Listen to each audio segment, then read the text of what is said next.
Bonjour à tous et bienvenue pour cette nouvelle guidance pour le mois de mars 2024.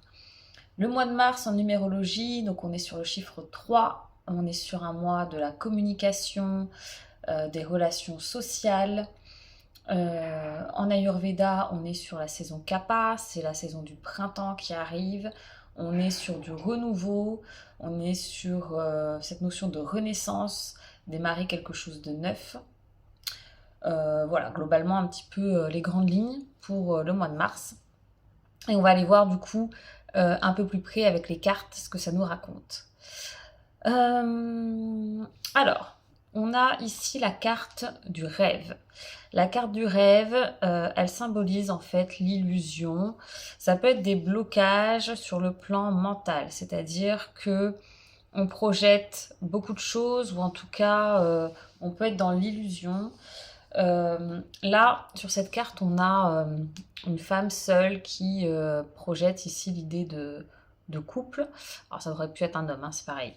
Mais dans le principe, en fait, donc dans le jeu de Osho, parce que donc ce tirage là, il est fait, donc j'ai utilisé donc le jeu de Osho Zen. Donc on est sur un jeu assez spirituel, d'accord. Donc cette carte, en fait, elle symbolise quoi? C'est que on va projeter des choses, des croyances dans notre mental, mais aussi dans nos actions, par peur de la solitude. Donc ici, ce tirage, en fait, donc ça c'est la première carte qui est sortie. On va aller vers un chemin vers soi. Parce que quand on cherche à l'extérieur, ou en tout cas quand on cherche à faire ou à être en contact avec en tout cas, quand on cherche à être en contact avec les autres ou dans une relation, par peur de la solitude, en fait, cette relation va forcément être déséquilibrée, ou en tout cas, ce qu'on va faire va être déséquilibré. Donc, Osho, c'était un yogi. Le chemin du yoga, c'est le chemin vers soi. Donc, ce qu'on nous invite ici à trouver, c'est le chemin vers soi et avoir des actions et des relations qui soient saines et alignées, en tout cas, avec nous-mêmes, mais pas dans une forme de compulsion vers l'extérieur ou combler un manque ou un vide, parce que finalement, on ne sait pas trouver soi-même. Euh, on a la carte de la morale. La carte de la morale, elle est revenue assez souvent ces derniers mois. Euh, et on a la carte du principe, d'ailleurs, que j'ai mis avec. Donc là, on est sur le jeu des couleurs de l'âme de Kevin Drouet. La carte du principe, elle nous parle, elle nous dit que nos principes sont nos balises directrices dans notre boussole. Ne pas oublier cependant de demeurer l'esprit ouvert à l'inconnu. Là, on voit la morale ici, l'esprit est plutôt fermé, on a des nuages, on ne lui voit pas le haut de la tête, il a les mains enchaînées, ici on a une grille. Donc on a une notion quand même, c'est-à-dire que on nous inculque des choses, une forme de morale, des formes de valeurs, qu'il faut garder tant que ça nous aide à poser des limites, ça nous aide à poser un cadre dans notre vie, mais pas quand ça nous limite. Donc, trouver cette différence hein, entre dans, dans, dans nos valeurs, ce qui nous permet d'avancer correctement et d'avoir des relations saines, de ne pas se perdre, donc vraiment avoir notre cadre, et par contre ce qui pourrait nous enfermer. Donc ça sera intéressant d'observer ça, notamment quand on travaille sur les croyances limitantes par exemple. Euh, Noter un petit peu toutes nos croyances et voir en fait ce qui nous aide à avancer sainement et ce qui va par contre au contraire nous limiter. On a la carte de l'ennui. Ici, je commence toujours par les cartes un petit peu négatives, comme ça après on va voir ce qui est possible de faire avec tout ça. La carte de l'ennui, là on a peut-être des personnes qui sont dans une forme de stagnation, qui ont l'impression de ne pas avancer, qui ont l'impression que voilà, il n'y a pas forcément de problème particulier, mais qu'il y a une forme de lassitude ou d'ennui tout simplement. Donc ça peut ne pas forcément être négatif, parce qu'on a la carte du ralentissement aussi ici. Donc c'est bien aussi d'avoir des temps en fait où on ralentit, ou peut-être même on fait moins, mais ça nous permet peut-être soit d'entrer en introspection, ou en tout cas de se recentrer justement un peu plus avec soi. Donc souvent, si ça crée de la solitude, eh ben, on peut rentrer dans ce mécanisme-là. Ou au contraire, si on le vit plutôt positivement, ce ralentissement et ce down au niveau de l'activité, eh ben, ça peut nous permettre au contraire d'aller un peu plus proche de son corps physique, se connecter un peu plus à la nature et se connecter un peu plus à la source. Donc plus je me connecte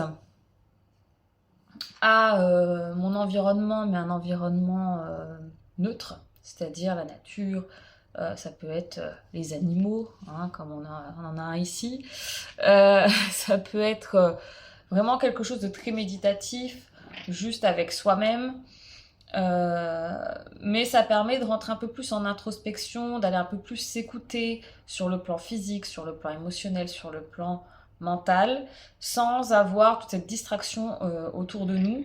Et donc ça peut être inconfortable, mais c'est souvent nécessaire. Donc voilà, ça peut être pris négativement si c'est mal géré, mais ça peut être très positif aussi.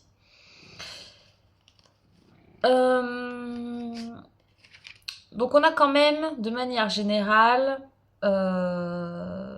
je dirais sur un plan psycho-émotionnel, c'est pas...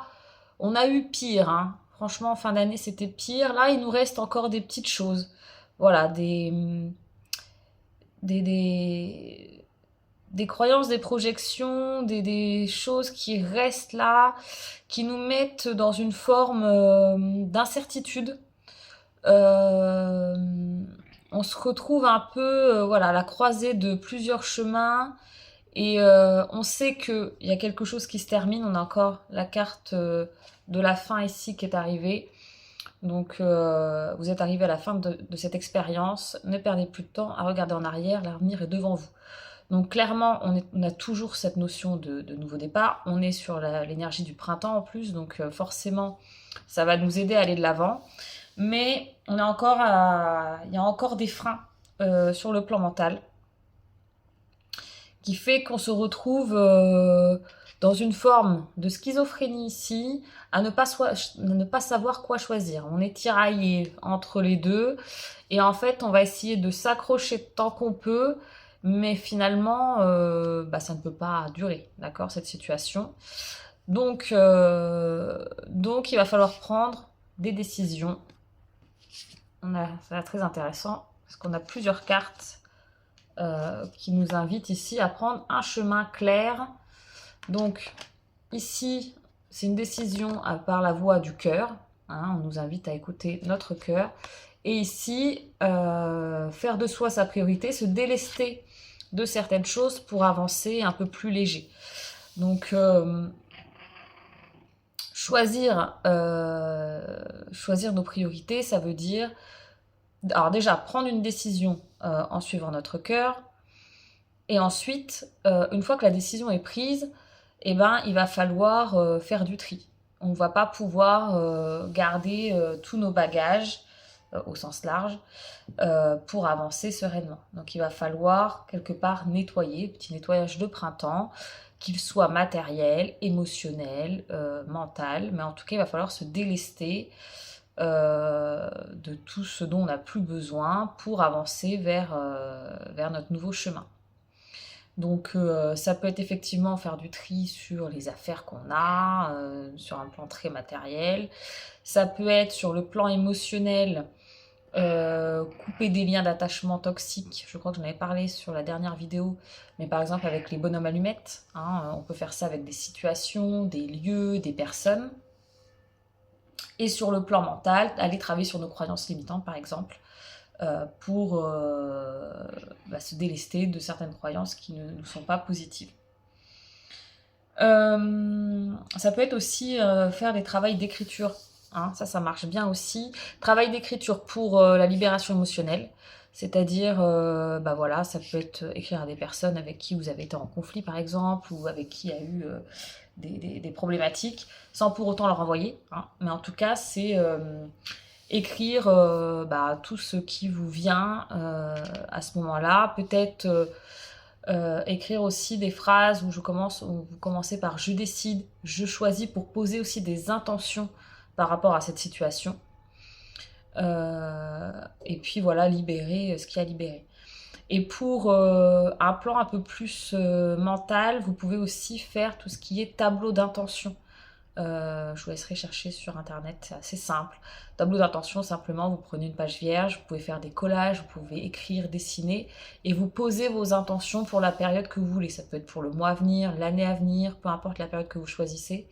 Mais en tout cas, vous posez vos intentions. Le fait d'écrire, de dessiner, de poser, ça permet d'acter aussi dans la matière. Comme les bonhommes allumettes, le fait de couper les liens énergétiques tout en écrivant, en coupant, symboliquement, c'est beaucoup plus efficace. Donc là, voilà, on va devoir faire un petit peu de ménage. Hop, on pousse le chat. Voilà. Ensuite, qu'est-ce qu'on a? Le chat revient. Bon, c'est pas grave. On a la carte du lâcher-prise ici. Donc ça va pour moi aussi avec... Donc lui, le schizophrène, là, il lâche pas prise. Il s'accroche des deux côtés sans choisir. Donc, pour ça, on a dit qu'il va falloir prendre des décisions et choisir ses priorités et se délester. Ça va demander du coup du lâcher prise, d'accord? Pouvoir lâcher aussi avec bah, certaines personnes, certaines relations, certaines croyances, certains mécanismes. Donc l'écriture, hein, pour lâcher, c'est pas mal, encore une fois. La méditation, pourquoi pas, mais l'écriture, c'est vrai que c'est quand même un outil très intéressant. Moi, je vous invite quand même à l'expérimenter. On nous demande ici aussi, bah, toujours, hein, de voir au-delà de l'illusion. Pour moi, ça marche aussi avec. On nous demande de nous connecter à notre intuition. L'intuition, c'est Ajna, mais c'est le cœur. Donc ça va aussi avec la prise de décision pour prendre les bonnes décisions. Vraiment écouter votre intuition, écoutez votre cœur, écoutez votre corps, les sensations dans le corps. On a toujours les intuitions. Après, en fait, ce qui se passe, c'est que notre mental prend le relais. Mais de base, on a toujours... si on s'écoute un minimum, on a toujours les infos. On a la carte des visions ici, qui nous dit que tous les chemins mènent à Rome, mais seule la vue du cœur vous conduira sur les routes pavées de douceur. Donc voilà, toujours la même chose, écouter son intuition, écouter son cœur. On a la carte de l'équinoxe. On est donc à la frontière de deux mondes, il est temps de choisir la voie du cœur. Donc voilà, ça revient en permanence, ce jeu-là. Toutes les cartes qui sont sorties, ça nous dit la même chose en fait, d'accord? Écoutez votre cœur, suivez votre chemin. Faut y aller. On a la carte ici de l'instant présent. Donc voilà, restez connecté à l'instant présent, c'est ce qui va éviter d'être trop dans le mental, soit dans les projections, soit dans la nostalgie, parce que souvent notre mental, bah, il s'en va entre le passé et le futur. Le but étant d'être au maximum dans le présent pour éviter de trop être dans les déséquilibres entre guillemets du mental. C'est-à-dire tout ce qui est imagination, projection, notamment pareil avec le rêve, voilà, pour éviter d'être là-dedans, d'accord? Plus vous êtes dans l'instant présent, moins vous serez dans les projections, dans l'imagination, dans l'interprétation. On a la carte de la raison d'être ici. Allez, encore un chemin. Donc là, on va vraiment... cette carte-là, vraiment, on y va. Contrairement aux autres qui nous demandent d'y aller et de poser des choses pour y aller, celle-là, on y va. Donc, globalement, je pense que sur ce mois de mars, il y a quand même pas mal de choses qui vont s'acter dans la matière. Peut-être, alors, au niveau des plans de travail, j'ai quand même l'impression qu'il y a du sentimental. En tout cas du relationnel. Ça peut se jouer sur d'autres plans, d'accord, mais je pense qu'il y a quand même du relationnel. La carte du rêve, elle nous parle quand même pas mal de relations à soi et aux autres. Et on a la carte de l'amitié ici aussi. Alors, c'est pas forcément, effectivement, c'est pas forcément du sentimental.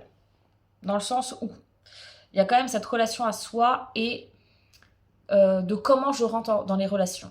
La carte du rêve, elle nous dit que on veut absolument l'homme, avec le grand H, hein, donc l'humain, veut absolument être en relation avec l'autre parce qu'il ne veut pas être seul. Donc il crée des projections sur sa relation à l'autre, ce qui va créer de la dépendance affective ou tout un tas de formes de dépendance.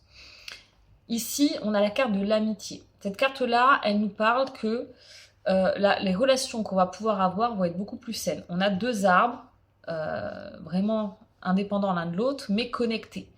Et en fait, l'idée, c'est ça, c'est de pouvoir avoir un lien à l'autre beaucoup plus sain, sans attachement.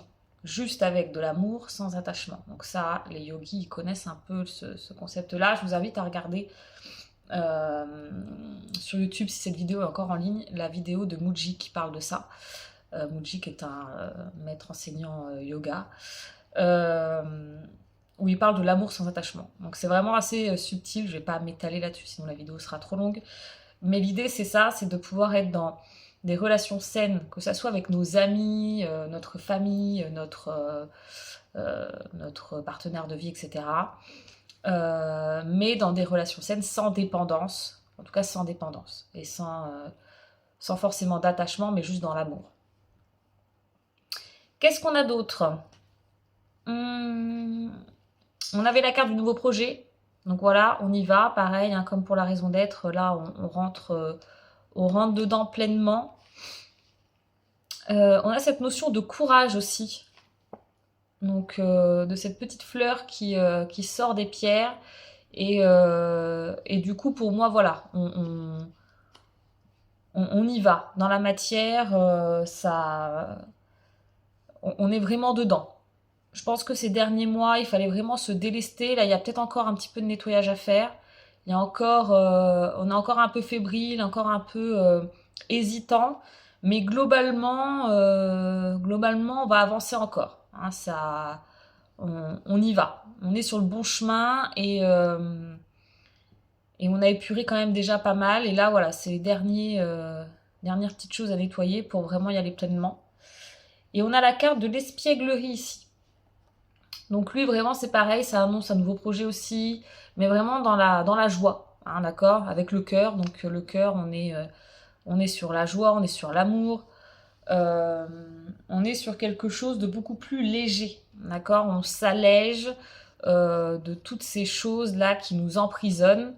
On a vu avec la carte de la morale. On s'allège de tout ça pour avancer de manière beaucoup plus légère et beaucoup plus joyeuse dans le chemin qui nous convient. Voilà, je crois que j'ai fait le tour de toutes les cartes qui étaient sorties. Écoutez, moi j'ai envie de vous dire, c'est un beau mois de mars qui commence. Voilà, je vous invite à essayer de suivre, expérimenter un petit peu tout ce dont je vous ai parlé. On se retrouve début avril pour la prochaine guidance. En ce qui concerne les rendez-vous individuels sur le mois de mars, c'est déjà quasiment plein. Donc vous pouvez commencer à prendre rendez-vous si vous le souhaitez, si vous avez besoin d'être accompagné en massage, en yoga ou en soins énergétiques pour le mois d'avril. Les cours de yoga continuent, même si eux aussi sont quasiment pleins. N'hésitez pas à me contacter si vous avez besoin d'un accompagnement spécifique. Formation, soit individuelle ou cours. Et puis on se retrouve début avril pour la suite des aventures. Je vous souhaite un bon mois de mars et à bientôt.